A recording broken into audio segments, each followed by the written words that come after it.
اعوذ باللہ من الشیطان الرجیم بسم اللہ الرحمن الرحیم الحمد للہ الذی جعل الحمد مفتاحا لذکرہ وسببا للمزید من فضلہ ودلیلا علی آلائہ وعظمتہ ثم الصلاة والسلام علی عبدہ وامین وحیہ وخاتم رسلہ سیدنا ومولانا بالقاسم محمد اللہم صلی علی محمد وعلى أهل بيته الطيبين الطاهرين الذين أذهب الله عنهم الرجس وطهرهم تطهيرا اللهم صل واللعن الدائم على أعدائهم أجمعين. أما بعد فقد قال الله الحكيم في كتابه المجيد أعوذ بالله من الشيطان الرجيم وما أنزلنا عليك الكتاب إلا لتبين لهم الذي اختلفوا فيه وهدى ورحمة لقوم يؤمنون.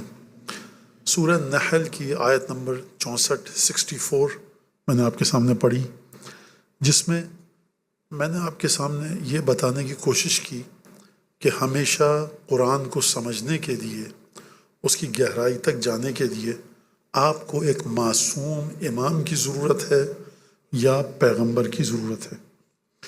اگر ایسا نہ ہوتا تو یہ آیت ترجمہ پھر سن لیجئے، کل آپ کو میں نے بتایا تھا، آج پھر تاکہ ریمائنڈ ہو جائے آپ کے ذہنوں میں. حبیب اے رسول، ہم نے یہ کتاب تم پر نازل نہیں کی ہے مگر اس کی 3 خصوصیات ہیں. پہلی یہ لتبین لہم الذی اختلفوا فیہ، یہ جو آپس میں اختلاف کرتے ہیں، کوئی کچھ کہہ رہا ہے کوئی کچھ کہہ رہا ہے، تو تم اس کو بیان کرو گے کتاب کے ذریعے. رسول بیان کریں گے لیکن کتاب کو ڈاکومنٹڈ ثبوت کے طور پر پیش کریں گے. دوسرا، ہم نے کیوں نازل کیا کتاب کو؟ دوسری وجہ کیا؟ ہدن، اس میں ہدایت ہے. تیسری کیا چیز ہے؟ رحمتن، اس میں رحمت ہے. کس کے لیے؟ لقوم یؤمنون. تو خدا نے قرآن مجید کو نازل کیا رسول خدا پر، اور رسول خدا کو جو ڈیوٹی، جو فریضہ، جو کام سونپا وہ یہ تھا کہ اختلاف کو بیان کرو ان کے، کہ تم جو آپس میں دونوں اختلاف کر رہے ہو، بات یہ صحیح نہیں ہے، بات یہ صحیح ہے. دوسری چیز کیا؟ ہدن و رحمتن لقوم یؤمنون، صاحبان ایمان کے لیے اس میں ہدایت ہے. میں ایک چھوٹی سی اگزامپل پیش کروں اور پھر بات کو آگے بڑھا دیں. خدا نے کیوں فرمایا کہ ایمان والوں کے لیے اس میں ہدایت ہے اور ایمان والوں کے لیے اس میں رحمت ہے؟ آپ کو یہ پتہ چلانا ہے کہ قیامت میں یتیم کا مال کھانے کا کیا گناہ ہے. کہاں سے سمجھیں گے آپ؟ اگر آپ کے پاس ایمان نہیں ہے تو آپ قرآن کو دیکھیں گے ہی نہیں جا کر. ہدایت آپ کہاں سے لیں گے؟ نماز کی کیا امپورٹنس ہے، غیبت کتنا برا کام ہے، یہ ہدایت کون دے گا؟ جو قرآن کو مانتا ہوگا. لہٰذا قرآن پر ایمان رکھ کر جو قرآن کو کھولے گا تو ایک ایک آیت کے ذریعے وہ ہدایت کو لینا چاہے گا، اور ایک ایک آیت قرآن کی اس کے لیے رحمت ہے. کیوں رحمت ہے؟ اگر اچھا کام کرو گے تو جنت ملے گی، اچھی خوشخبری ہے، گڈ نیوز ہے. اگر برا کام کرو گے تو سزا ملے گی. تو ایمان والا جب قرآن کو کھولتا ہے تو اس کے دل کی کیفیت الگ ہوتی ہے. اور وہ جن کو رسول خدا ایک ڈاکومنٹڈ ثبوت کے طور پر، ڈاکومنٹڈ پروف کے طور پر سمجھانا چاہتے ہیں کہ اپنے اختلاف کو ختم کرو، تو اس کو رسول خدا حل کریں گے، سولو کریں گے قرآن کے ذریعے. میرے خیال سے یہاں تک بات واضح ہو گئی. اور میں نے کل اس کے بعد یہ کہا تھا کہ خدا نے قرآن بھیجا تو دونوں کو ایک ساتھ جوڑا، جوائن کیا. کس طرح سے؟ لتبین، حبیب تم بتاؤ گے لیکن قرآن کے ذریعے. لہٰذا ہمیشہ جب بھی آپ امام معصوم کے پاس جائیں گے، امام معصوم سے گفتگو کریں گے اور امام معصوم آپ کا جواب دیں گے، آپ امام سے پوچھیں یا ابن رسول اللہ، مولا یہ جو آپ گفتگو فرما رہے ہیں قرآن میں کہاں پر ہے؟ امام آپ کو آیت پڑھ کے بتائیں گے. کیوں؟ کیونکہ قرآن مجید کو خدا نے جوڑا ہے معصوم کے ساتھ اس آیت میں. رسول چلے گئے، اب قرآن اکیلا رہ گیا. اس کا مطلب ہے کہ اختلافات حل نہیں کیے جا سکتے ہیں. اختلافات حل کیے جا سکتے ہیں، معصوم کو ڈھونڈیے، معصوم کے جملوں کو ڈھونڈیے اور اس کے بعد اپنے اختلافات کو حل کیجیے. یہاں تک آپ میرے ساتھ ساتھ آ گئے. اب یہاں پر کل میں نے آپ کے سامنے ہشام ابن حکم کا واقعہ سنایا تھا کہ ہشام نے کیا کہا تھا؟ اختلاف قرآن کافی ہے. ہشام نے کیا کہا تھا اس شخص سے کہ جو کہہ رہا تھا قرآن کافی ہے اور شام سے دمشق سے اٹھ کے آیا تھا. ہشام نے کیا کہا تھا؟ کہا تھا قرآن تیرے پاس دمشق میں بھی ہے، قرآن میرے پاس مدینے میں بھی، تو تم یہاں پر گفتگو کیا کرنے آئے ہو اگر قرآن ہر چیز کو حل کرتا ہے؟ مسلمانوں کا پریکٹیکل جو پریکٹس ہے، ان کی مسلمانوں کا رویہ ہے، جو مسلمان جس طرح سے زندگی گزارتا ہے، اس کی زندگی پکار پکار کر کہتی ہے کہ قرآن کافی نہیں ہے. لیکن معصوم کو پیچھے ہٹانے کی خاطر مسلمان یہ کہتا ہے قرآن کافی ہے. خود تم دمشق سے اٹھ کے آ رہے ہو امام سے مناظرہ کرنے کے لیے، قرآن تمہارے پاس موجود ہے. تو یہاں تک یہ بات ہو گئی. اب کل بہت ساری گفتگو، یوں تو ظاہر سی بات ہے کہ ایک بڑی طویل فہرست ہے 8ویں امام کے حوالے سے، لیکن 8ویں امام کی خصوصیات کچھ کہ جو روایات میں آئی ہیں. دیکھیے امامت کے بارے میں کس طرح سے بات کی جائے، اور خود 8ویں امام کی امامت بڑی عجیب ہے. اور خیر بہرحال ایک چیز ہمارے پاس ہے حدیث لوح. حدیث لوح کون سی ہے؟ لوح یعنی تختی، یعنی بورڈ، یعنی سلیٹ جس پہ ہم لکھتے ہیں. پتہ نہیں آپ لکھتے نہیں لکھتے، میٹل کی ہوتی تھی، بچپن میں لکھتے تھے کیونکہ اس میں آسانی ہوتی تھی. آپ نے لکھا اور پھر اس کو جلدی سے مٹا دیا، پیپر ضائع نہیں ہوتا تھا. اس وقت کی ڈیجیٹل پرنٹنگ یہ تھی. آج آپ کہتے ہیں کمپیوٹر پہ لکھتے ہیں، آپ نے کہا ڈیلیٹ، سب صاف ہو گیا. اس وقت آپ لکھتے تھے، پیپر ضائع نہیں ہو رہا، چاک ضائع ہو رہی ہے، تو آپ نے اس کو ہاتھ سے مٹا دیا، نہ پیپر نہ کچھ، نہ آپ کو اریزر کی ضرورت ہے. خیر، تو تختی کہتے ہیں. جابر ابن عبداللہ انصاری، واقعہ بڑا طویل ہے، بڑا انٹرسٹنگ ہے، میں مختصر کر کے بتاتا ہوں. جابر ابن عبداللہ انصاری، اور یہ ہمارے پاس کس کے ذریعے آئی ہے؟ یہ روایت ہمارے پاس آئی ہے امام باقر علیہ السلام کے ذریعے.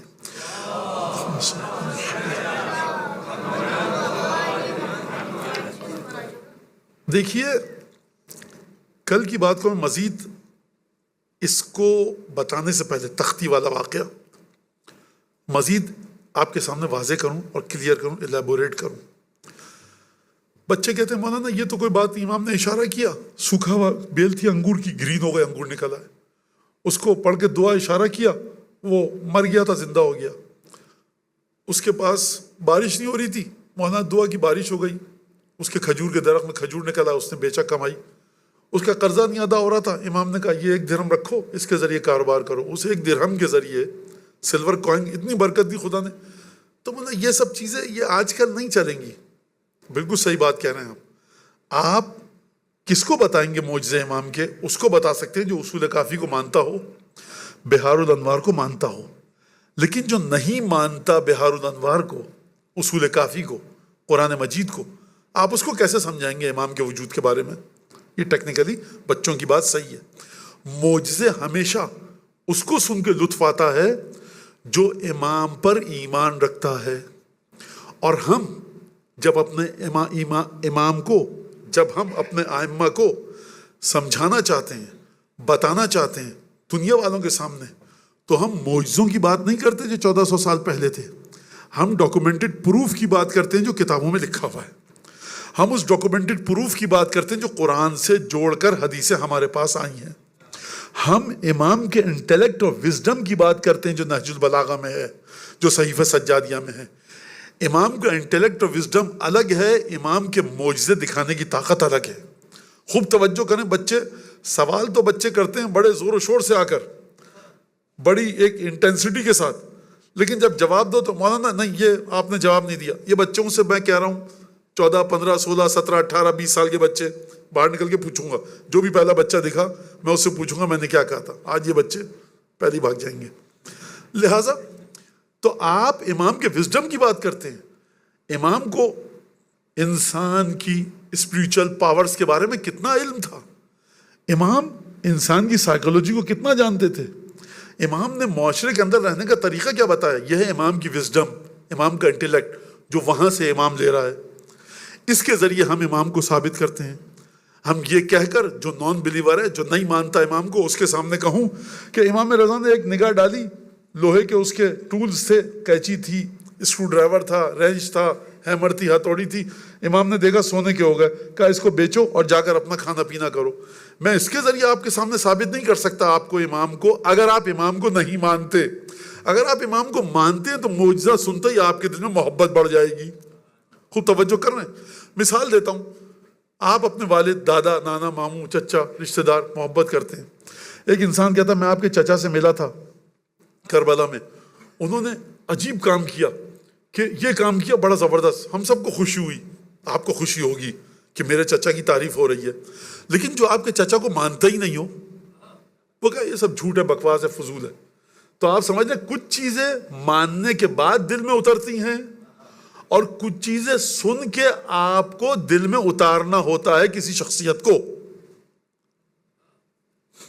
دوبارہ بولوں میں، معجزہ جب آپ سنتے ہیں، آپ اگر امام سے محبت کرتے ہیں تو براہ راست آپ کے دل کو خوشی ہوگی.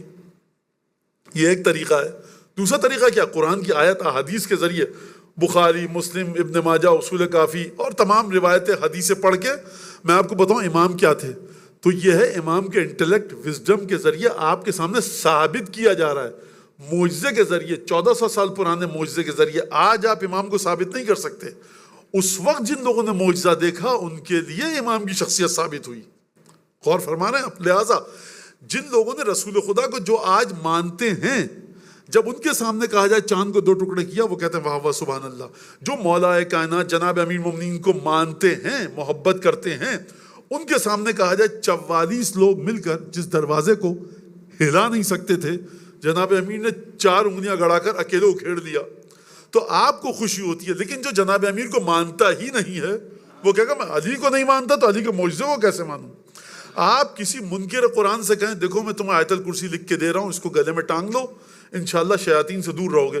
وہ کہے گا میں قرآن کو چھوڑو خدا کو نہیں مانتا، تمہارے رسول کو نہیں مانتا، آیت الکرسی کہاں سے آ گئی.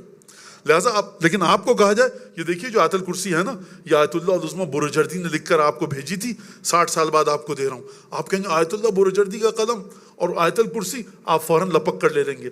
لیکن جو رسول خدا کو نہ مانتا ہو، جو خدا کو نہ مانتا ہو، تو اس کو ان چیزوں کی کوئی اہمیت نہیں ہوتی. ہاں آج بھی کچھ معجزے ہیں جو کیموفلاج کر کے امام دکھاتے ہیں، ڈسکریٹلی دکھاتے ہیں، ایک اسٹل چھپا کر دکھتے ہیں. وہ کیا ہے؟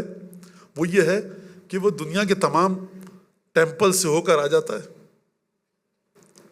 نہیں مسئلہ حل ہو رہا. کوئی کہتا ہے وہ یہاں پر ایک چھوٹی سی ہے، لائٹ بھی صحیح نہیں ہے اس میں، بلب 2-4 ہیں، اور پرانی سی درگاہ ہے حضرت عباس کی، یہاں حضرت عباس دفن نہیں ہے، یہاں پہ جا کے دعا کرو. یہ لوگ جاتے ہیں، آتا دعا کرتا اس کی دعا پوری ہو جاتی ہے. اب آپ لاکھ اس سے کہتے رہیے کہ نہیں نہیں حضرت عباس کے ذریعے پوری نہیں ہوئی ہے، لاکھ کہتے رہیے. میں آپ کو واقعہ بتاتا ہوں خود جو میں نے سنا اور دیکھا.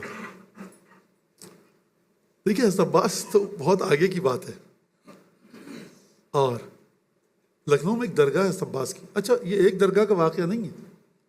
اب یہ میں آپ کے سامنے کیوں سنا رہا ہوں؟ میں حضرت عباس کو ثابت کرنا چاہ رہا ہوں. آپ مولا عباس سے محبت کرتے ہیں، آپ کے دل پر اس واقعے کا اثر ہوگا. مولانا صاحب جو نماز پڑھانے آتے ہیں انہوں نے مجھے خود بتایا کہ مولانا میں نماز پڑھانے جا رہا تھا حضرت عباس کی درگاہ پہ لکھنؤ میں، تو دیکھا وہاں پر ایک دوسرے مذہب کی غیر مسلم خاتون اپنے بچوں کو گود میں لے کر بیٹھی ہوئی ہے. اب آپ امام اگر ہیں مسجد کے یا درگاہ کے تو آپ کو عجیب سا لگے گا، یہ یہاں کیوں بیٹھی ہے، باہر اندر کیوں نہیں جا رہی. اور تو لوگوں سے پوچھا، کہا کہ اس کے بچے کی طبیعت خراب ہے بہت اور یہ غیر مسلم ہے. تو بس یہاں کیوں آئی ہے؟ کہا کہ اس کے بچے کو 1 منٹ میں 10-12 دفعہ سانس لیتا ہے بس وہ. تو لکھنؤ کے ہسپتال کا نام لیا، میں نہیں لینا چاہ رہا، لکھنؤ کے ایک ہسپتال کی، اب آپ سن کر آپ کے دل پہ کیا اثر ہوگا مجھے نہیں پتا. لکھنؤ کے ہسپتال کی ایک کرسچن نرس نے کہا ہے کہ یہاں یہ ماتم کرنے والے جو روتے پیٹتے ہیں نا، ان لوگوں کا ایک مقام ہے، تو یہ وہاں سے جا کر اپنی مرادیں لیتے ہیں. ڈاکٹر نے تم کو جواب دے دیا ہے، اور میں نے بھی دیکھا ہے، میری سہیلیاں دوست جاتی ہیں. اس کرسچن نرس نے کہا تم وہاں جاؤ، شاید آخری امید ہے. تو یہ یہاں پر آئی ہے. خوب توجہ کیجیے گا، سرکار دیوی دیوتاؤں کی کمی نہیں ہے اس دیس میں. یہ حضرت عباس کا معجزہ نہیں ہے تو کیا ہے؟ آپ اس کو معجزہ کہتے نہیں ہیں لیکن یہ ہے معجزہ. اور یہ کب تک چلتا رہے گا؟ جب تک کہ طیب و طاہر کمائی سے خلوص کے ساتھ عزاداری ہوتی رہے گی. جب عزاداری نجس ناپاک کمائی کے ساتھ ہوگی، اور میں چاہوں گا میری واہ واہ ہو، اس محلے میں جو مجلس ہے وہ دب جائے، میرے گھر کی مجلس، میں جو مجلس پڑھوں، تو وہ پھر ابوالفضل عباس طہارت کا پیکر ہیں، برکت وہاں دیں گے جہاں پر طہارت ہو۔ لہٰذا اب یہ جو مولانا صاحب تھے یہ پریشان ہو گئے، یہ کیا بچہ مر مرا نہ جائے، اور ان کا دعا کی، انہوں نے دعا کر دی۔ بہرحال مولانا جانتے ہیں کہ ہم لوگ جانتے ہیں ہماری حیثیت کیا ہے، یہ بیچاری حضرت عباس کی امید پہ آئی، اب مجھ سے کہے آپ سے کہے۔ بہرحال مولانا بیچارے دعا کی، نماز پڑھائی، اور بڑا ان کو ترس آیا بچے کی جو سانس لے رہا تھا جس طرح سے بچہ۔ خیر چلے گئے، کہا کہ میں یہاں رات بھر بیٹھوں گی جب تک درگاہ کھولی گی، اور کیا سلسلہ تھا۔ دوسرے دن پوچھا کہ وہ خاتون کہاں ہیں جو غیر مسلم تھی، کہا کہ وہ چلی گئی۔ اب وہ اتنی ان امپورٹنٹ انسیڈنٹ تھا، آتے رہتے ہیں لوگ، جاتے رہتے ہیں، کیا ہوا کیا نہیں ہوا، انہوں نے تفصیل پوچھی تو لوگوں کو علم نہیں تھا کہ کیا ہوا۔ دوسرے تیسرے دن وہ خاتون آئی اور اس نے بتایا کہ میرا بچہ خود بخود بغیر کسی دوا کے صبح تک صحیح ہو گیا۔ اب آپ کہیے ڈاکٹر نے دوا دی تھی، ڈاکٹر نے تو جواب دے دیا تھا۔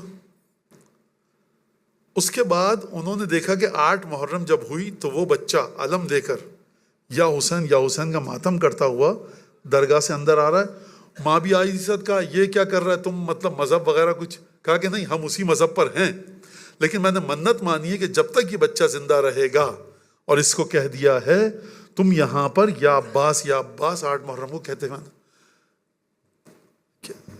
مطلب کیا بتاؤں میں اب اس کے آگے آپ کو۔ اور یہ گھرانہ اتنا عجیب ہے کہ مولا عباس کی بارگاہ میں درود بھیجیے، محمد علی محمد۔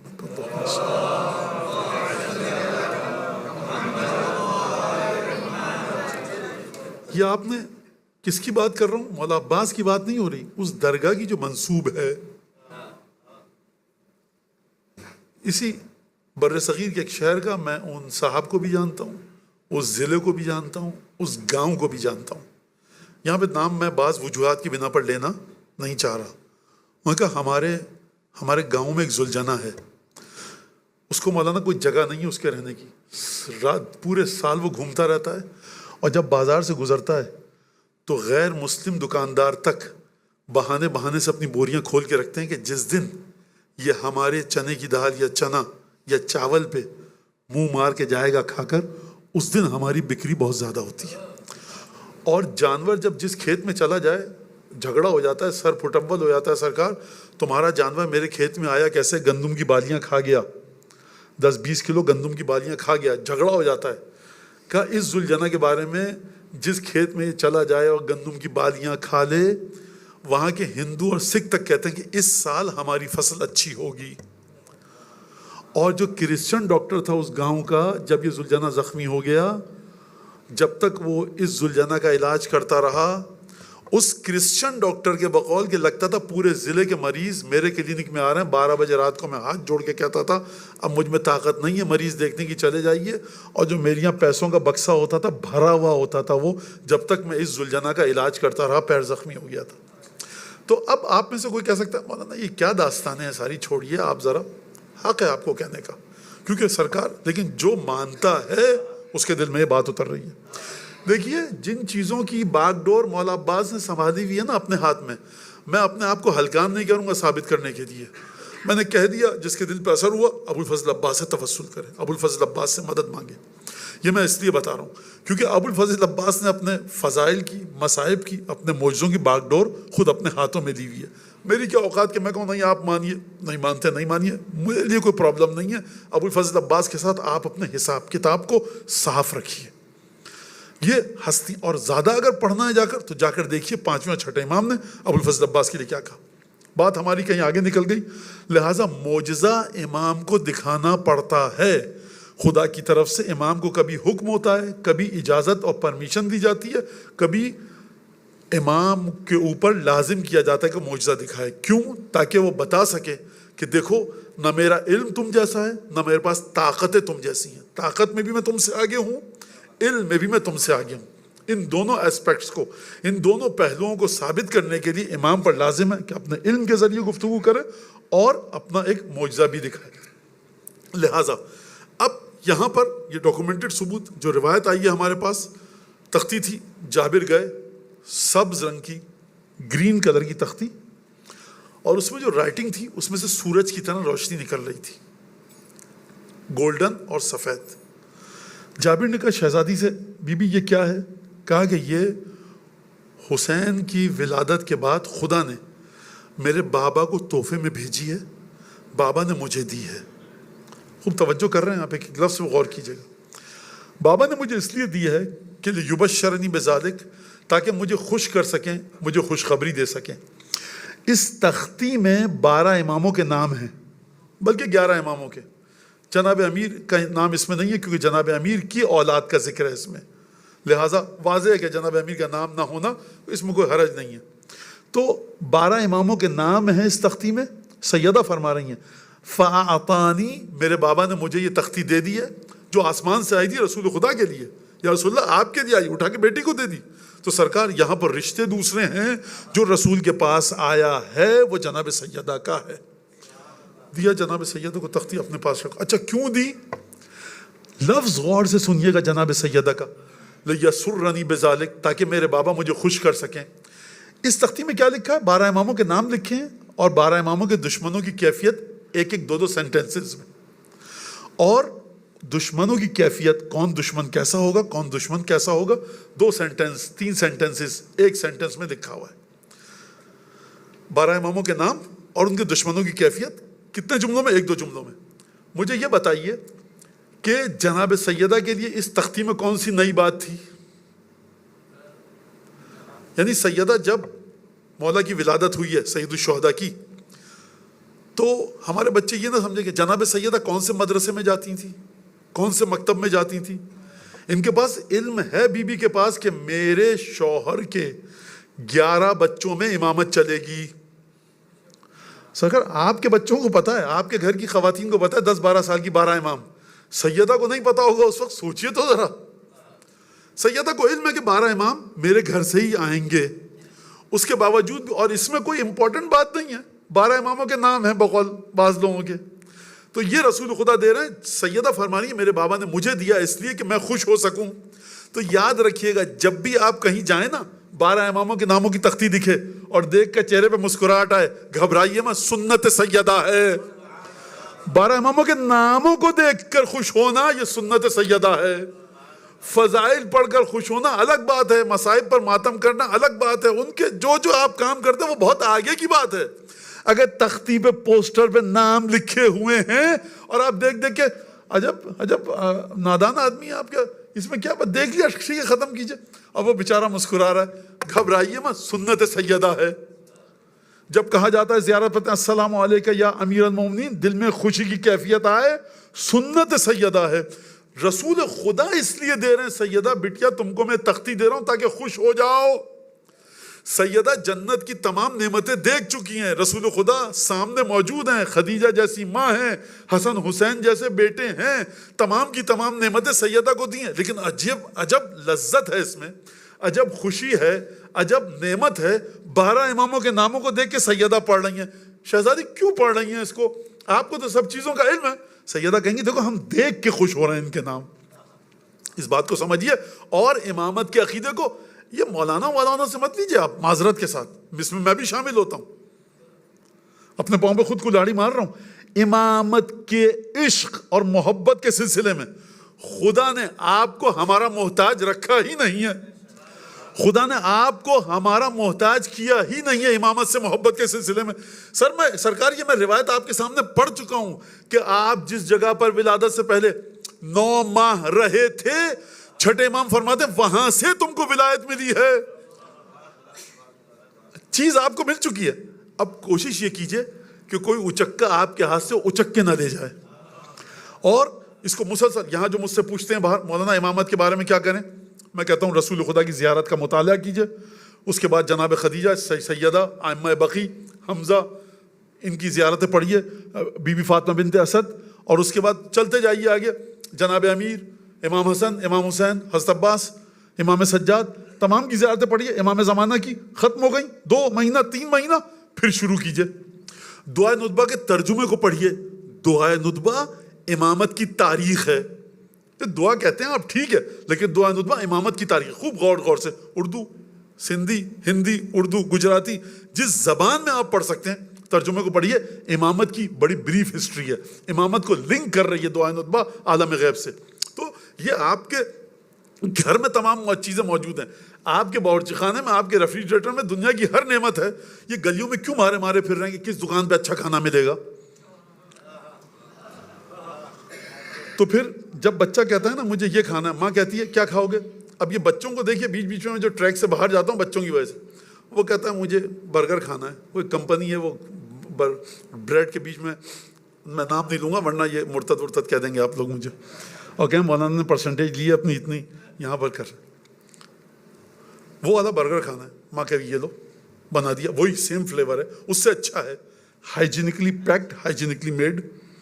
کہ نہیں ہمیں اچھا وہ جو مرغی کو رکھ کے اور تلتے ہیں تیل میں، اس کمپنی کا بھی دام نہیں دوں گا. تو کہ وہ یہ لو اس سے اچھی بنا دی. بچہ کہے گا نہیں فلاں، اب ایک کے بعد ایک. ماں کہے گی دیکھو تمہاری اوقات نہیں کہ صاف ستھرا جا کے وہیں باہر سے گندا کھانا کھا کے آؤ، بیمار ہو کچھ بھی ہو ہماری بلا سے. لہٰذا جب آپ سے امام کہہ رہے ہیں کہ دیکھو حسین ابن علی کو سمجھنا ہے زیارت عاشورہ، نہیں یا ابن رسول اللہ کوئی اس سے بہتر، ہم جو دے رہے ہیں اس سے بہتر کچھ ہو سکتا ہے؟ وہ امامت کو سمجھنا ہے. امامت کے بارے میں درس، کیا درس حضور؟ جا کے وفاتی کھولیے، جامع کبیرہ کو پڑھیے. مولانا کچھ چیز سمجھ میں نہ آئے، جو نہیں سمجھ میں آ رہا چھوڑ دیجئے، آگے بڑھ جائیے. خوب توجہ کیجیے گا اس بات کے اوپر، آپ کے پاس خزانہ ہے علم کا. کیا خزانہ؟ مفاتیح الجنان میں جو زیارتیں ہیں. لہٰذا اس کو خوب اچھی طرح سمجھیے. وہاں پر امام رضا علیہ السلام کے سلسلے میں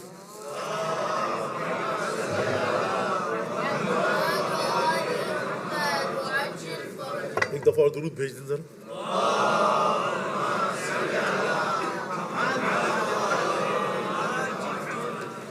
امام رضا کے سلسلے میں جب خدا نے تعارف کروایا تو بڑا عجیب تعارف کروایا. اچھا اس سے پہلے اب کیا کیا جائے کہ عادت نہیں جاتی انسان کی. صحیح امام حسن کا جو تعارف کروایا خدا نے، اس حدیث لوح میں جو سیدہ کے پاس تھی، تختی جابر نے پڑھی، اس میں رسول خدا سے مخاطب ہوتے ہوئے خدا نے فرمایا قد اکرمتک بشبلیک و سبطیک، اے محمد ہم نے تمہیں عزت دی. خدا کہہ رہا ہے رسول خدا سے ہم نے تمہیں عزت دی. کیسے عزت دی؟ اگر میں ان بچوں سے پوچھوں رسول خدا کو خدا نے عزت دی، کیسے عزت دی؟ تو یہ بچے کہیں گے مولانا قرآن دیا، فلاں علم دیا. خدا فرما رہا ہے رسول خدا سے محمد ہم نے تمہیں عزت دی. کس کے ذریعے؟ بسبطیک و شبلیک، 2 شیر کے بچے دیے تمہیں. اچھا یہ میں نے سچی بات بتاؤں ڈرتے ڈرتے جملہ پڑھا ہے کہ مولانا خدا نے کیوں شیر کے بچے؟ بھائی جب باپ خدا کا شیر ہے تو آپ سمجھیے اس بات کو. شبلیک و سبطیک، 2 نواسے تمہیں دیے، یعنی حسن اور حسین کی منزلت امامت بعد کی بات ہے. وہ تقوی، زہد آئے، مباہلہ آئے، تطہیر بہت بعد کی بات ہے. آج یہ بچے دنیا میں انہوں نے قدم رکھا ہے، حسن اور حسین آغوش رسول میں ہیں. ان کا تعارف کیا کروائیے گا آپ؟ یہ رسول کو عزت ملی ہے خدا کی طرف سے. تو جو 2 نواسے رسول خدا کو خدا نے دیے اور خدا کہہ رہا ہے ہم نے تم کو عزت دی ان 2 نواسوں کے ذریعے، تو سرکار مجھے یہ بتائیے کہ جس کے دل میں ان 2 نواسوں کا عشق ہو، جو اپنے دل میں ان دونوں نواسوں کی محبت ٹوٹ کر رکھے، تو خدا اس دل سے محبت نہیں کرے گا. لہٰذا ان شہزادوں کی محبت کو اپنے کلیجے سے لگا کر رکھیے اور اسی محبت کے ساتھ قبر میں جائیے گا. اس کے بعد امام رضا علیہ السلام کا تعارف جو کروایا خدا نے، وہ میں آپ کے سامنے بتاتا ہوں. فرمایا علیہ اعباء النبوہ وامتحنہ بالاصطلاع فیہا. 2 لفظ ہیں، 2 جملے ہیں، سنیے غور سے. فرمایا 8ویں امام کے بارے میں، 12 اماموں میں کسی کے بارے میں یہ جملہ نہیں ہے حدیث اللہ میں. فرمایا علی ابن موسیٰ رضا. کس کی بات ہو رہی ہے؟ آپ کے اور ہمارے 8ویں آقا، 8ویں مولا کی، 8ویں مالک نعمت کی. جو بیچارے کسان ہوتے ہیں نا، تو وہ ہماری اردو میں ایک جملہ ہے، وہ کہتے ہیں حضور آپ مائی باپ صاحب ہیں، مالک ہیں آپ ہمارے، کیونکہ اس کی زمینوں پہ کام کر رہا ہے. اگر یہ اپنی زمین سے نکال دے زمیندار جاگیردار، کہاں سے کھائے گا؟ گندم، اناج، چاول، دال سب کچھ یہاں سے بو کے کھا رہا ہے. تو یہ تو خیر غلط ہے جو دنیاوی لحاظ سے، آپ کو کہا گیا ائمہ معصومین آپ کے ولی نعمت ہیں. یعنی کیا مطلب؟ یعنی اپنا رسول اللہ اے 12 امام، ہم جو بھی نعمت لے رہے ہیں نا وہ آپ کے وجود سے لے رہے ہیں. یہ کوئی شاعروں کی بات نہیں کر رہا کہ کسی شاعر نے قصیدہ کہہ دیا، کسی عالم کا جملہ محبت میں بہتے ہوئے کہہ دیا. یہ جا کر ایک ایک لفظ جا کر آپ دیکھیے امامت کے بارے میں جو معصومین نے بتایا ہے، ایک ایک لفظ کو جا کر دیکھیے جو زیارت میں آیا ہے. فرمایا خداوند تبارک و تعالیٰ فرما رہا ہے علیہ اعباء النبوہ. کچھ نہیں خالی ہے، پریشان مت ہو. علیہ اعباء النبوہ، علی ابن موسیٰ رضا کے کاندھوں پر امامت کی رسپانسبلٹی کے ساتھ ساتھ رسالت یعنی نبوت یعنی پروفٹ ہوڈ کی بھی ذمہ داریوں کا بوجھ میں ڈالوں گا. یعنی جو تکلیفیں انبیاء اور رسولوں نے اٹھائیں، امام رضا ان تکلیفوں کو بھی برداشت کریں گے، امامت کی ذمہ داریوں کو بھی برداشت کریں گے. اس کے بعد فرمایا وَأَمْتَحِنُهُ، اور میں امتحان دوں گا، آزمائش لوں گا. کس کی؟ علی بن موسیٰ رضا کی. کس کے لیے؟ بالاصطلاع فیہا، جن تمام ذمہ داریوں کا بوجھ اس طرح سے ڈالوں گا علی بن موسیٰ رضا پر، اور اس کے بعد امتحان لوں گا علی بن موسیٰ رضا کا. تیسری خصوصیت کیا بتائی؟ کہا یقتلہ عفریت مستکبر، اس کو میری وہ بدترین مخلوق، شیاطین کی مانند، ابلیس کی مانند میری وہ مخلوق خلق قتل کرے گی کہ جس کے اندر بہت تکبر ہوگا، جو اپنے آپ کو بہت بڑا سمجھے. ائمہ کے جس نے بھی ہمارے ائمہ کو قتل کیا نجاست کے آخری درجے پر ہے. ڈکشنری کوئی لفظ ہی نہیں بنا سکی قاتلانہ ائمہ کے لیے. ختم ہو گئی بچوں کی مشکل آج سن کے یہ جملہ. لیکن 8ویں امام کے بارے میں خدا کیا فرما رہا ہے؟ فرما رہا ہے یقتلہ عفریت مستکبر. اس عفریت کے لفظ کو سمجھنا ہے آپ کو جا کر جناب سلیمان کے قصے میں پڑھیے. قال عفریت من الجن، جنوں میں سے ایک بڑے گھناؤنے، ایک بڑے بدتمیز، ایک بڑے شیطان صفت جن نے کہا کہ میں ملکہ سبا کے تخت کو لے آؤں گا اس سے پہلے کہ آپ کا دربار ختم ہو.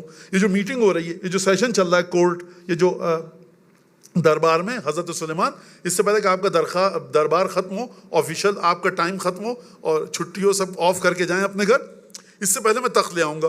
تو وہاں پر عفریت من الجن کا لفظ آیا ہے. پروردگار عالم امام رضا کے قاتل کے بارے میں فرما رہا ہے یقتلہ عفریت مستکبر، ایسا عفریت یعنی گھناؤنی مخلوق جو جنوں میں سے ہوتی ہے وہ قتل کرے گی. اور دوسری صفت کیا بتائی قاتل امام رضا کی؟ مستکبر، اپنے آپ کو بہت بڑا سمجھے گا. یہ دو چیزیں بتائیں. فرمایا یدفن فی جنب شر خلقی، اور 8واں جو امام ہوگا وہ میری بدترین مخلوق کے پہلو میں دفن کیا جائے گا. اب یہ واقعہ سنیے آپ. جب امام رضا علیہ السلام کی شہادت کا وقت قریب آیا تو امام رضا نے ابو سل سے وصیت کی کہ ابو سل دیکھو،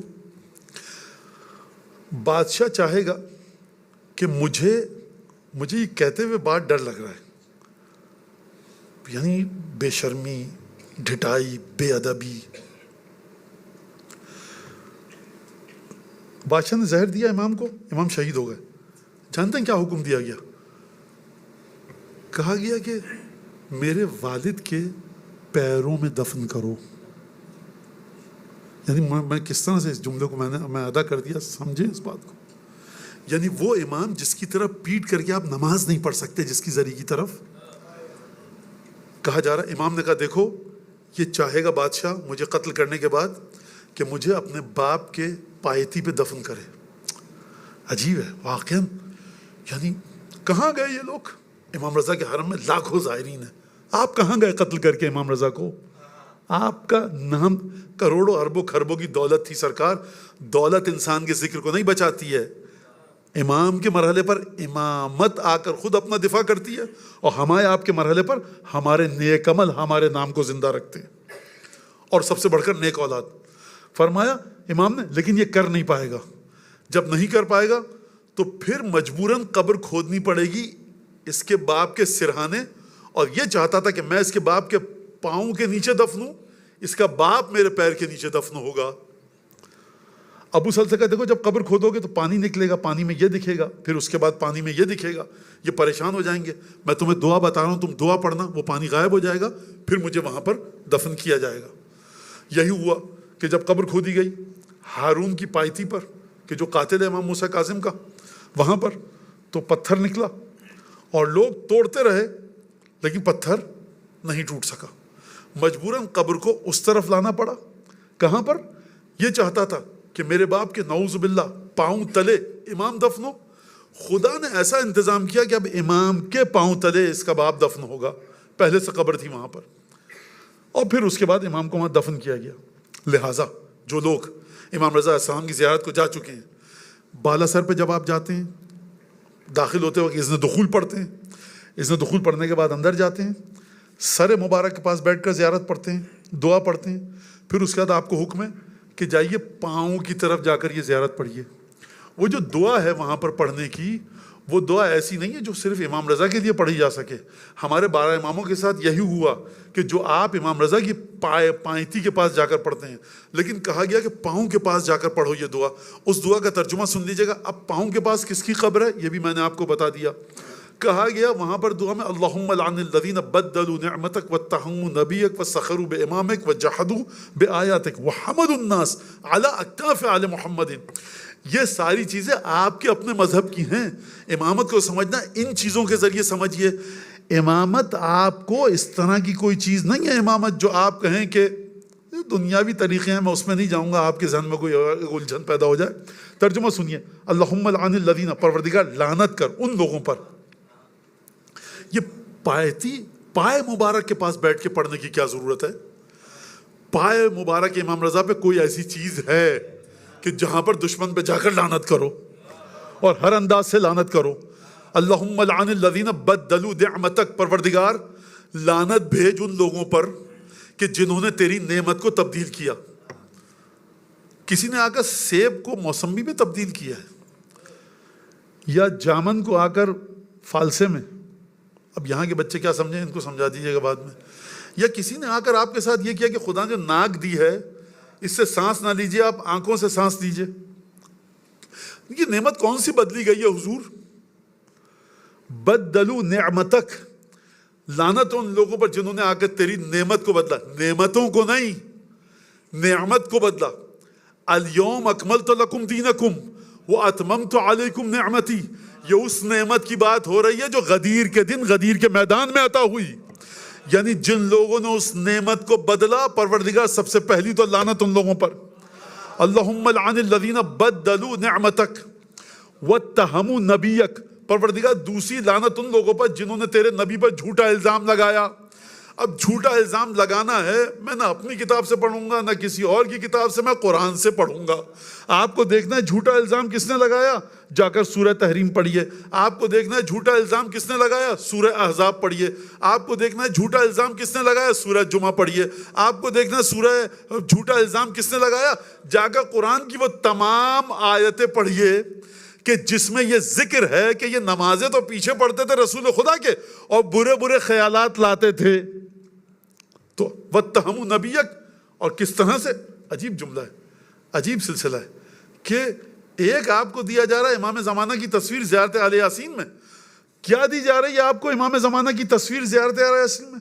زیارت آل یاسین کس طرح سے پورٹرے کر رہی ہے آپ کے سامنے امامت کو. سلام علیہ یوما، جو امام زمانہ زیارت آل یاسین جمعے کے دن آپ جا کر دیکھیے گا، مفاتی میں آپ کو مل جائے گی. مولا آپ پر سلام، السلام علیہ، سلام و امام زمانہ پر، ہین تحمد، ہین تستغفر، ہین تحلل، ہین تکبر، ہین تقوم، ہین تقعد، ہین تقنط، ہین تقوم، ہین تقرا. مولا امام زمانہ آپ پر سلام ہو. کیسا سلام ہو؟ جب صبح کو اٹھتے ہیں نا مولا آپ پر سلام ہو. جب شام کو آپ آرام کرتے ہیں آپ پر سلام ہو. جب نماز کے لیے کھڑے ہوتے ہیں، جب آپ کھڑے ہوتے ہیں سلام ہو. جب آپ بیٹھتے ہیں سلام ہو. ضروری نہیں نماز کے سلام اور بیٹھنے کی بات ہو رہی ہو. مولا آپ پانی پیا بیٹھ کر آپ نے، اب اٹھے آپ پر سلام ہو. آپ پانی پینے کے لیے بیٹھے، آپ کسی بھی کام کے لیے زمین پر بیٹھے، آپ پر سلام ہو. جب آپ الحمدللہ کہتے ہیں آپ پر سلام ہو. جب آپ استغفر اللہ کہتے ہیں مولا آپ پر سلام ہو. جب آپ الحمدللہ کہتے ہیں آپ پر سلام ہو. جب آپ لا الہ الا اللہ کہتے ہیں آپ پر سلام ہو. جب آپ قرآن کی تلاوت کرتے ہیں آپ پر سلام ہو. جب آپ قنوت کی دعا پڑھتے ہیں آپ پر سلام ہو. تو یہ مومن سے پوچھا جائے مسئلہ کیا ہے تمہارے ساتھ، اس پر سلام اس پر سلام، ایک دفعہ کہہ دو امام زمانہ پر سلام. تو یہ امام کی طرف سے زیارت آئی ہے. یعنی تم اپنے دل میں اس طرح کی محبت لے کر آؤ امام زمانہ کی کہ امام کے پہلو کا ہر زاویہ جب دیکھو تو دل سے کہو السلام علیک. ایک یہ ہے امامت، ایک یہ ہے معصوم کی معرفت. مولا کبھی بھی آپ سلامتی سے باہر نہیں ہیں. ہمیشہ سلامتی کے مرحلے پر ہیں، اور ایک یہ ہے معرفت رسالت کہ رسول خدا کو نعوذ باللہ بخار کی وجہ سے زبان اور دماغ کا کنیکشن منقطع ہو چکا ہے۔ تو آپ توجہ فرما رہے ہیں کہ بنیاد ہی جب بگڑ چکی ہو، آپ رسول کو جب اپنے جیسا مان رہے ہیں، یہ ایک زیارت آل یاسین کو پڑھیے جا کر اور اس جملے کو کمپیئر کیجئے کہ رسول کے، میں اپنی زبان میں کہہ رہا ہوں، زبان اور دماغ کا رابطہ ٹوٹ چکا ہے۔ جس کی زبان اور دماغ کا رابطہ ٹوٹ چکا ہے، اس کو آپ جانتے ہیں ڈاکٹر کیا کہتا ہے؟ اس کو معاشرے میں کیا کہا جاتا ہے؟ عجیب جملہ، میں اس سے آگے نہیں بڑھ سکتا، ختم کیجئے یہیں پہ بات کو۔ لہٰذا وہاں پر کیا کہا گیا؟ پروردگار لعنت کرو ان لوگوں پر جنہوں نے تیری نعمت کو بدلا اور تیرے نبی پر جھوٹا الزام لگایا، وَسَخِرُوا بِإِمَامِكَ، اور تیرے بنائے ہوئے امام کا مذاق اڑایا، اور وَحَمَدُ النَّاسَ عَلَىٰ أَكْتَافِ آلِ محمد۔ خوب توجہ کیجیے گا، اس کا پہلے جو ترجمہ سنیے اور پھر میں اس کی تشریح کرتا ہوں، ایکسپلین کرتا ہوں۔ لعنت کر ان لوگوں پر جنہوں نے آل محمد کے کاندھوں پر لوگوں کو سوار کیا۔ خوب توجہ کریں، آل محمد کے کندھوں پر لوگوں کو سوار کیا۔ وہ تو جن لوگوں کو آل محمد کے کندھوں پر سوار کیا، ان کا قد بڑھ گیا کہ نہیں بڑھ گیا؟ میں بچوں کے لیے بات کرتا ہوں، بڑے بھی سمجھیں۔ آپ کھڑے ہوئے ہیں یہاں پر، کوئی شخص آتا ہے آپ کے کندھے پہ کھڑا ہو جاتا ہے، اس کی ہائٹ بڑھ جائے گی کہ نہیں؟ لیکن اس کی ہائٹ میں آپ کی ہائٹ شامل ہے کہ نہیں؟ تو آل محمد یہ کہ ان کے کندھوں پر مت بیٹھو، ان کی شخصیت کو بلند کرو، ان کو اپنے آپ کو بلند کرنے کے لیے استعمال مت کرو، اپنی زندگیاں بتا دو ان کے فضائل کو بتانے کے لیے۔ اگر تم نے آل محمد کو یوز کیا اپنے لیے کہ آپ کی واہ واہ ہو تو لعنت کے مستحق ہو۔ خوب توجہ، کیوں وہاں آپ دیکھیے یہ اس جگہ پر کیوں حکم ہے؟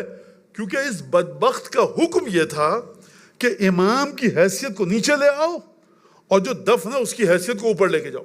وہاں پر حکم دیا گیا کہ وہاں پر یہ بات کی جائے جا کر۔ اگلا جملہ کیا ہے؟ افریت مستکبر، اور پھر یہ تمام کے تمام جو 3-4 جملے میں نے آپ کو بتائے، یہ حدیث لوح میں۔ اور ایک خصوصیت کیا آپ اپنے ذہن میں رکھیے گا کہ امام کے کاندھوں پر رسالت کی بھی ذمہ داری ہے اور امامت کی بھی۔ اب یہ بات آپ نے سمجھ لی۔ اب چلیے ایک حدیث کی طرف جو کہ 7ویں امام موسیٰ کاظم علیہ السلام کی حدیث ہے۔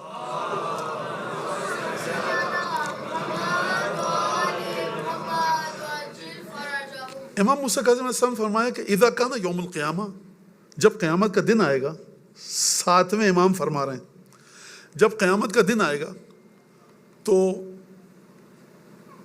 پروردگار عالم بلائے گا اربعۃ من الاولین و اربعۃ من الآخرین، 4 پچھلے لوگوں کو اور 4 بعد کے لوگوں کو۔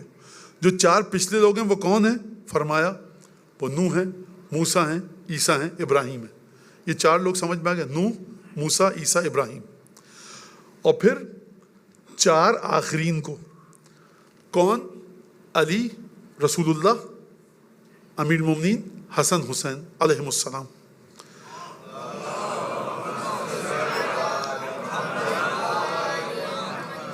وَيُمَدُّ، اور اس کے بعد ایک دھاگا کھینچا جائے گا، ادھر نوح، موسیٰ، ابراہیم اور عیسیٰ، موسیٰ، ابراہیم، نوح بیٹھے ہیں، ادھر کون بیٹھا ہے؟ رسالت مآب امیر المومنین امام حسن امام حسین۔ اور پھر فرمایا یجلس معنا زوار قبورنا، اور اس کے بعد ہمارے ساتھ بٹھایا جائے گا ہماری قبروں کے زائرین کو۔ خوب توجہ کیجئے، 12 اماموں میں سے کوئی بھی صاحب شریعت نہیں ہے، تو یہ جو زیارت کرتے تھے دنیا میں اماموں کی قبر کی، ان کو انبیاء کے ساتھ بٹھائے نا، نوح، موسیٰ، عیسیٰ، ابراہیم، کہا کہ نہیں تم ہمارے ہو، دنیا میں آخرت میں بھی ہمارے ہو، ہمارے ساتھ یجلس یقعد معنا زوار قبورنا۔ پھر یہ 4 بیٹھیں گے، محمد، علی، حسن، حسین صلوات اللہ وسلام علیہم اجمعین، یہ 4 بیٹھیں گے، ان کے پیچھے ائمہ بیٹھیں گے، اور پھر ائمہ کے ساتھ کس کو بٹھایا جائے گا؟ دھاگے کے اس طرف، اس طرف نہیں، دھاگے کے اس طرف کس کو بٹھایا جائے گا؟ ائمہ کی قبروں کی زیارت کرنے والوں کو۔ فرمایا جان لو الا ان اعلاہم درجتاً، عجیب جملہ، واعظمہم حبوۃ زوار قبر ولدی علی ساتویں امام نے فرمایا جب یہ سب ہو جائے گا جان لو یہ تمام ہماری قبروں کی زیارت کرنے والے جو ہمارے ساتھ بیٹھیں گے، بلند ترین تحفے جو خدا کی طرف سے اس وقت ملیں گے، بلند ترین درجے جو ملیں گے، اعلیٰ ترین عمدہ ترین بیسٹ ریوارڈ جو ملے گا اس وقت، وہ میرے بیٹے علی ابن موسیٰ الرضا کے زائرین کو ملے گا۔ آغا خوئی کا استفتاء میں نے خود دیکھا ہے، خدا مغفرت فرمائے، درجات بلند فرمائے۔ فرمایا کہ افضل ترین زیارت 12 اماموں میں، 14 معصومین میں رسول خدا کو ہٹا کر 12 اماموں میں امام رضا علیہ السلام کی۔ اب یہ روایت میں آیا ہے تو مولانا پھر بقیہ 7 اماموں کی زیارت کو چھوڑ دیں، بعد میں امام محمد تقی، علی نقی، امام عسکری، حضرت حجت صلوات اللہ وسلام علیہم اجمعین، ان کی زیارت کو چھوڑ دیں؟ نہیں۔ خوب توجہ کیجیے کہ مثال کے ذریعے میں آپ کو سمجھا سکوں، شاید یہ مثال مناسب ہو سمجھانے کے لیے۔ کہا کہ 2 رکعت نماز پڑھی، جی مولا پڑھی۔ اب دیکھیں میں اپنے الفاظ میں بتا رہا ہوں تاکہ بچے سمجھ لیں۔ 2 رکعت نماز پڑھی، اچھا ٹھیک ہے، صحیح ہے۔ ہماری دادی کی تسبیح پڑھی؟ نہیں، پڑھنی چاہیے تھی نا، ہماری دادی کی تسبیح پڑھو، اللہ اکبر، الحمدللہ، سبحان اللہ، پڑھو۔ اچھا جب پڑھی اب کیا ہوگا؟ یہی 2 رکعت نماز 8ویں امام فرما رہے ہیں کہ یہ 2 رکعت نماز ان 2000 سے بہتر ہے جس کے بعد ہماری دادی کی تسبیح نہ پڑھی جائے۔ غور فرمائے، سمجھ میں آ گئی بات؟ اچھا یا ابن رسول اللہ تو پھر تسبیح پڑھ لیں، نمازوں کو چھوڑ دیں؟ امام فرمائیں گے نہیں، نماز کو جو قیمت عطا کرتی ہے وہ ہماری دادی کی تسبیح ہے۔ نماز کے بعد ہماری دادی کی تسبیح نہیں پڑھو گے؟ خوب توجہ کیجئے، بڑا قیمتی مضمون لکھا آپ نے، بڑی اہم باتیں لکھی اپنے بیٹے کو خط میں، اس کو بند کیا لفافے میں، پتہ اور ٹکٹ لگانا بھول گئے، ای میل لکھا آپ نے، ای میل ایڈریس ڈالنا بھول گئے، تو اب یہ ای میل جائے گا کہاں پر؟ 50,000 سال تک اسی ڈرافٹ میں پڑا رہے گا۔ مجھے اتنا کمپیوٹر آتا نہیں ہے، آپ ہی لوگوں سے بچوں سے سنا ہے، اتنا پڑھا لکھا آدمی نہیں، میں پریشان مت ہوئیے، مولانا کیا باتیں کر رہے ہیں۔ تو پڑھا رہے گا کہ نہیں؟ یہیں پڑھا رہے گا۔ تو جو چیز مہر لگاتی ہے امامت کے عقیدے پر وہ ہے حضرت ابو الحسن علی ابن موسیٰ الرضا کی زیارت۔ اس کی وجہ کیا ہے؟ اس کی وجہ شاید یہ ہو کہ ہر امام کے جانے کے بعد ہم 2 حصوں میں بٹے، 3 حصوں میں بٹے، لیکن امام رضا کی امامت کے بعد کبھی نہیں بٹے۔ جو 8ویں تک آ گیا وہ 12 تک جاتا ہے۔ اسی حدیث لوح میں خدا نے فرمایا من جحت آیتا من کتابی فقد کفر بی، جو میرے قرآن کی ایک آیت کو ٹھکرا دے وہ کافر ہو گیا، وہ مجھے نہیں مانتا۔ وہ یہ نہ کہ پروردگار ایک آیت کو بس نہیں مانتا، بس میں غدیر کی آیت کو نہیں مانتا، ذرا پرابلم تھا اس آیت سے، تو فرما رہا پروردگار عالم یہ کافر ہو گیا۔ اس کا مطلب کیا ہے؟ یعنی 12 میں سے اگر ایک کو بھی نہیں مانا تو دائرے میں سے نکل گئے ایمان کے۔ لہٰذا حضرت ابو الحسن علی ابن موسیٰ الرضا کی زیارت آپ کی امامت کے عقیدے پر مہر لگاتی ہے۔ خوب توجہ کیا آپ نے اس بات کے اوپر کہ نہیں کی؟ لہٰذا اس کو سمجھ لیا آپ نے۔ اب 10 منٹ ہے میرے پاس، اب اس میں کیا گفتگو کروں میں آپ کے سامنے؟ ایک درود بھیجے محمد آل محمد پر۔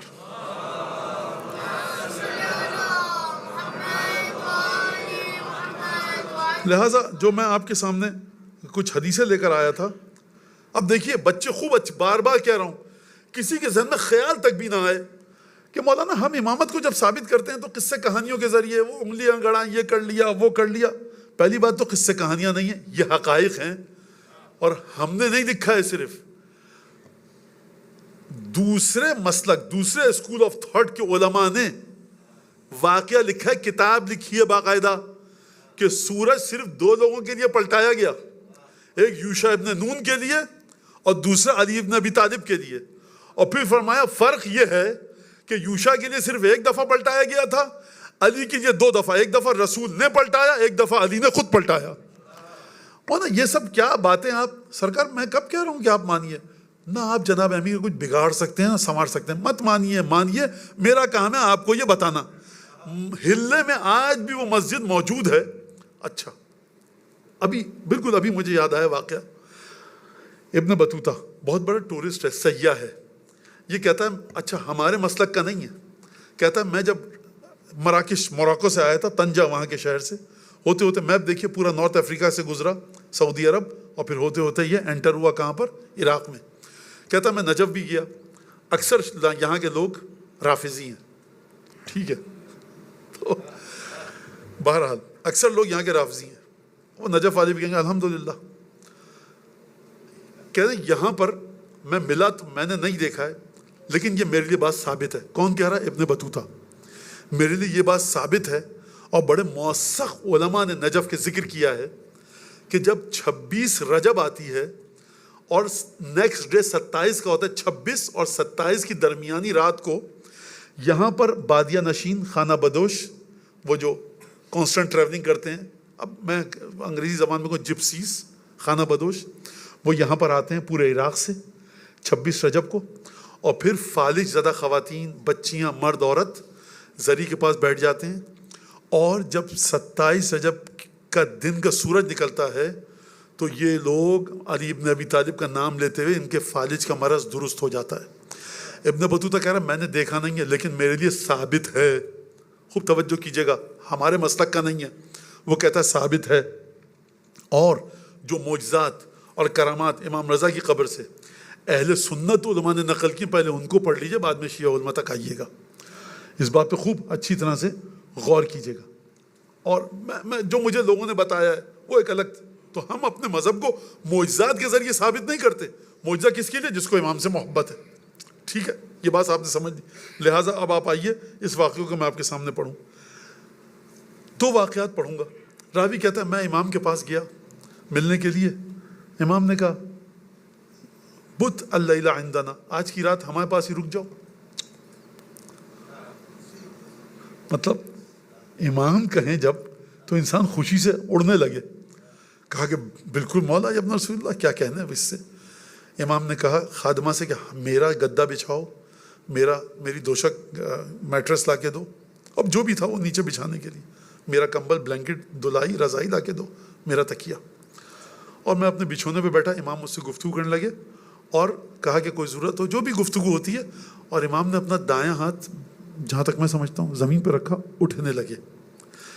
راوی کہتا ہے میرے دل میں خیال ہے من مثلی, میرے جیسا کون ہوگا. امام کا گدا, امام کا کمبل, امام کا تکیہ, مجھ جیسا ہے کون پوری کائنات میں. جیسے ہی میرے دل میں خیال آیا, راوی کہتا ہے امام رضا دوبارہ بیٹھ گئے. کہا کہ دیکھو جو تم سوچ رہے ہو نا, ایسا واقعہ ہمارے دادا علی مرتضیٰ کے ساتھ بھی پیش آیا. ہمارے دادا اپنے ایک صحابی سے ملنے گئے. وہ صحابی بیمار تھا, عیادت کی, کیسی طبیعت ہے, وہ صحابی کیا نام, میرے جیسا کون ہے. ہمارے دادا نے کہا دیکھو خبردار, لا تفتخر بذالک علی اخوانک, یہ جو میں تم سے ملنے آیا ہوں اس کو بنیاد بنا کر اپنے دوسرے مومن بھائیوں کے سامنے غرور مت کرنا. یہ ہماری ذمہ داری ہے, ہمارا. اب یہ میرا جملہ ہے ایکسپلینیٹری. ہمارا کام ہے ہر ایک کے ساتھ لطف کرنا, ہمارا کام ہے ہر ایک کے ساتھ اچھا سلوک کرنا. جب تک کوئی اتنا بدبخت اور کم بخت ہو جائے کہ وہ ہماری ٹھوکروں کے لائق بھی نہ رہے تو وہ ایک الگ بات ہے, ابلیس کے مرحلے پر آ جائے. ورنہ ہم ہر ایک کے ساتھ اچھا سلوک کرتے ہیں. غرور کا باعث مت بنانا, اس کو یہ سبب مت بنانا, یہ مت سمجھنا کہ تم اپنے مومن بھائیوں سے اچھے ہو. تو راوی کہتا ہے مجھے جھٹکا لگا کہ کس طرح سے امام نے میرے خیالات کو پڑھ لیا. ایک یہ چیز.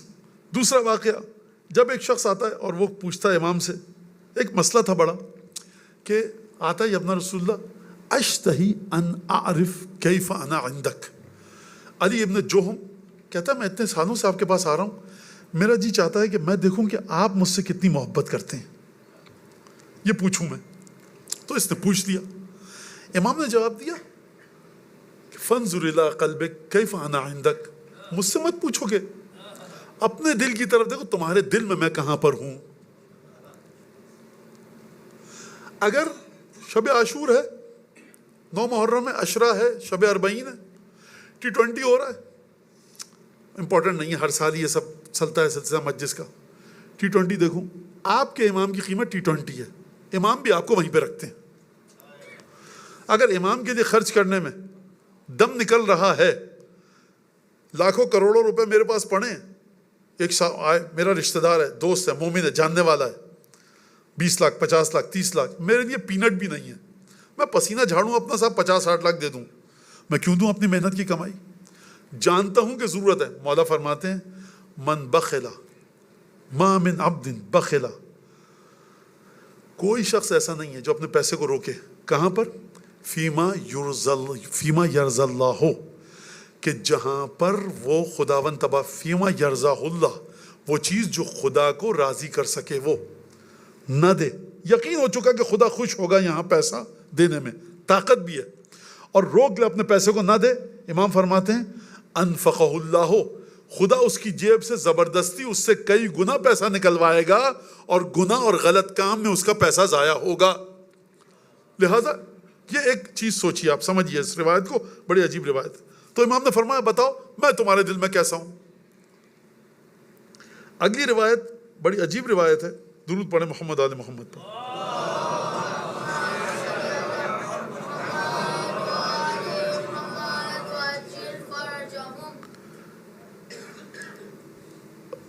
راوی کہتا ہے کہ لازمنی دین ثقیل، بڑا بھاری قرضہ مجھ پر آ گیا، میں نے کہا کیا کروں، کوئی راستہ نہیں دکھا مجھے، قرضہ کہاں سے ادا کروں، لون لیا ہوا ہے میں نے۔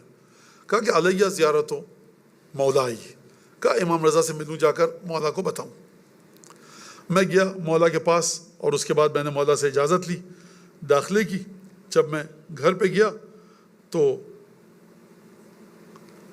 میں نے ابھی امام کو سلام جیسی کہ بتایا نہیں، امام نے فرمایا یا ابا محمد قد عرفنا حاجتک وعلینا قضاء دینک، اے ابو محمد ہمیں پتہ ہے کہ تم پر قرضہ ہے، تم حاجت کے لیے آئے ہو، ہم تمہاری حاجت پوری کریں گے۔ دیکھیے اس سے پہلے کہ راوی کہے، امام نے کہہ دیا کہ ہم تمہاری حاجت کو پورا کریں گے۔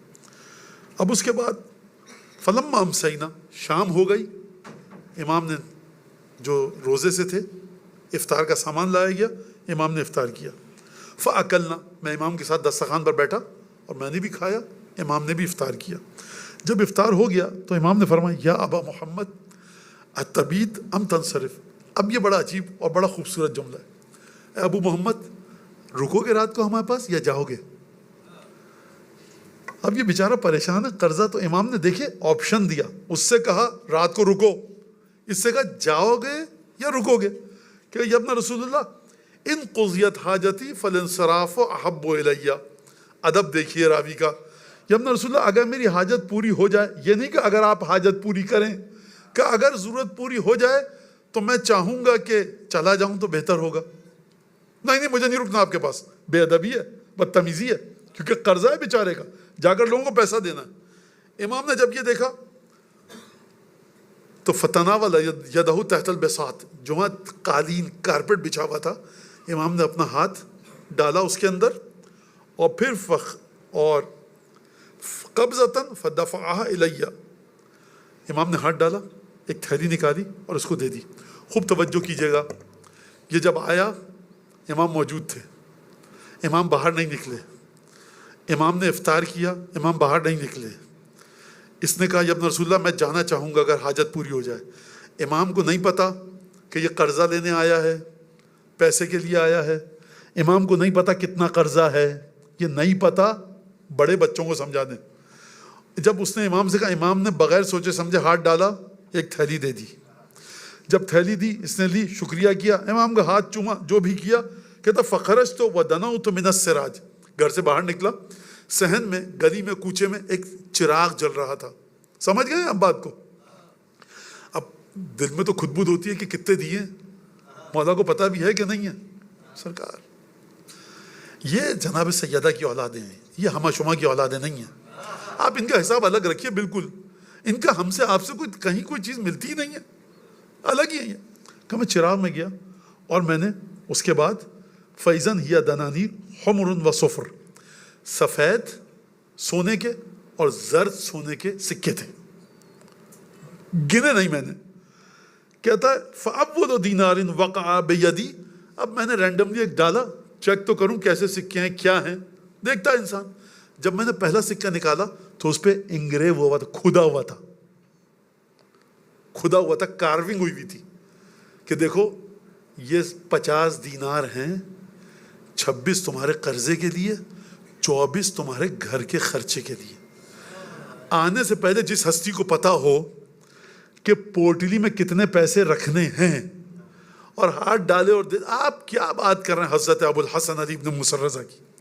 پھر فرمایا، اور اس نے دیکھا یہ، اور 50 دینار 26 تمہارے قرضے کے اور 24 کس کے لیے؟ تمہارے راشن پانی کے۔ کہتا میں گھر گیا، میں نے نکالے سکے، 50 سکے ہیں، اب میں وہ ڈھونڈ رہا ہوں وہ سکہ کہاں گیا جس پہ لکھا تھا، وہ سکہ گم ہو گیا۔ اگر گم ہونا چاہیے تو 49 دینار ہونے چاہیے نا، کیونکہ 50 تھے۔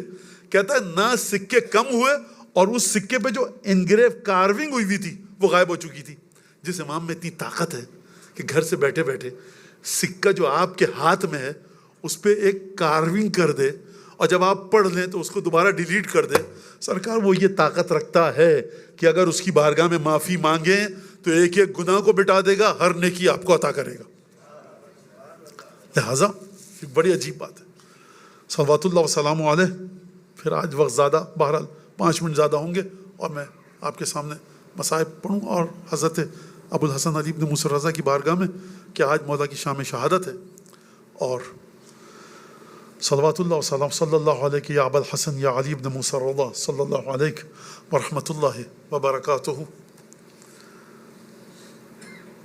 جب امام محمد تقی علیہ الصلوۃ والسلام حجرے میں آئے اور امام رضا علیہ السلام نے جان دی اور روح نکل گئی، شہادت ہو گئی، امام محمد تقی علیہ السلام نے ظاہر سی بات ہے گریہ کیا ہوگا، عزاداری کی ہوگی، غسل کفن دفن دیا، اور اس کے بعد امام رضا علیہ الصلوۃ والسلام کو وہاں پر چھوڑ کر جسد مطہر کو اور خود دوبارہ مدینے چلے گئے۔ یہ میں امام رضا کے خود حکم کی تعمیل کر رہا ہوں کہ دیکھو جب بھی کسی پردیسی مظلوم پر رونا، ہمارے دادا حسین ابن علی پر رونا۔ جب بھی یہ واقعہ میں پڑھتا ہوں نا کہ بغلگیر ہوئے، امام رضا نے گلے لگایا بھیج کر امام محمد تقی کو، آپ مجھے بتائیے امام رضا جیسا امام ہو اور 8 برس کا محمد تقی یتیم ہو رہا ہے، امام رضا کے دل پر کیا چھریاں چلی ہوں گی۔ لیکن میں کہوں گا اے امام رضا، آپ کے حکم کی تعمیل کرتے ہوئے جو آپ نے ریان ابن شبیب کی حدیث میں بیان فرمایا، چلتے ہیں ذرا کربلا کے صحرا میں، سید الشہداء گھوڑے سے زمین پر گر چکے ہیں، امام حسن کا ایک بیٹا جو بہت کمسن تھا، کوئی 11-12 سال کی عمر تھی، وہ جناب زینب کا ہاتھ پکڑ کر کھڑا تھا خیمے کے دروازے پر۔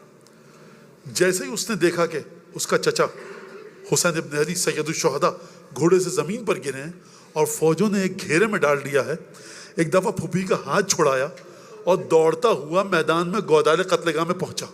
جب یہ امام حسن کا بیٹا پہنچا تو قاتل اپنی شمشیر بلند کر چکا تھا۔ اس بچے نے دونوں ہاتھ آگے بڑھائے اور یہ کہا اتقتل عمی یا لعین، اے ملعون میں زندہ ہوں اور کیا تو میرے چچا کو قتل کرنا چاہتا ہے؟ ایک دفعہ اس بچے نے اپنے ننھے دونوں ہاتھ بڑھائے، 11-12 سال کی عمر ہے، 11-12 سال کا سن ہے، ایک دفعہ اپنے دونوں ہاتھ آگے بڑھائے۔ اب جو ملعون کی تلوار پڑی تو اس بچے کے دونوں ہاتھوں پر، میں کس طرح سے بتاؤں کہ ہاتھوں کے ساتھ اس تلوار نے کیا کیا؟ میں کہوں گا اے امام رضا، آپ نے اپنی باہوں میں محمد تقی کو دیا۔ ایک دفعہ حسین ابن علی نے اپنی آغوش کو کھولا، کہا میرے بیٹے میری آغوش میں آ جاؤ۔ میں کہوں گا اے ابو الفضل عباس، آپ کے دونوں ہاتھ قلم ہوئے لیکن آپ 32 برس کے بہادر کڑیل جوان تھے، ذرا دریا کی ترائی سے اٹھ کر آئیے۔ حسن مجتبیٰ کا بیٹا کم سن ہے، دونوں ہاتھ بریدہ ہو چکے ہیں، امام حسین کے سینے پر ہے۔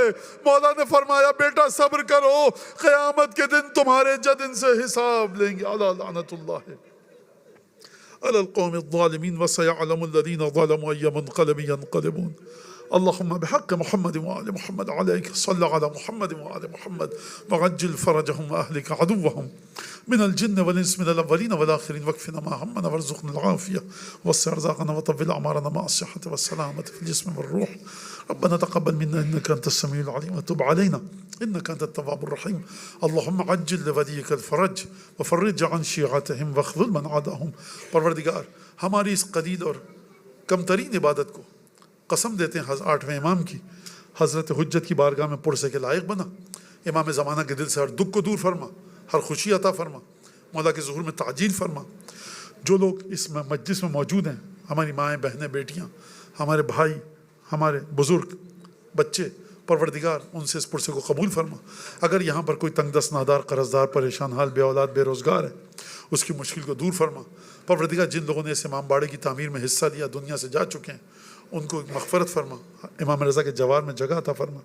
جو موجود ہیں اس امام باڑے میں کسی بھی قسم کا کسی بھی حوالے سے حصہ لے رہے ہیں ان کی نیک توفیقات میں اضافہ فرما۔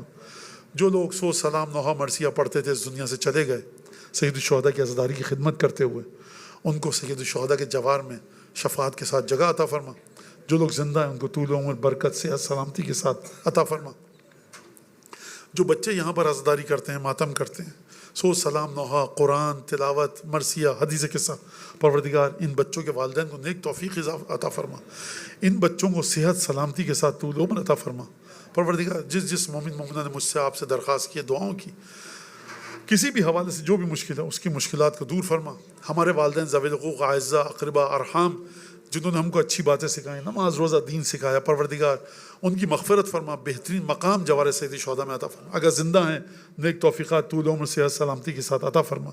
جو مومنین پچھلے برس تک یہاں پر ہمارے ساتھ عزاداری کرتے تھے آج نہیں ہیں ان کو پروردگار مغفرت فرما۔ پروردگار بحق محمد و آل محمد قیامت تک کے لیے ہماری نسلوں میں ذکر فضائل و مصائب آل محمد کو قائم و دائم فرما۔ دعاؤں کی قبولیت کے لیے بلند آواز سے ایک دفعہ درود پڑھ دیجیے۔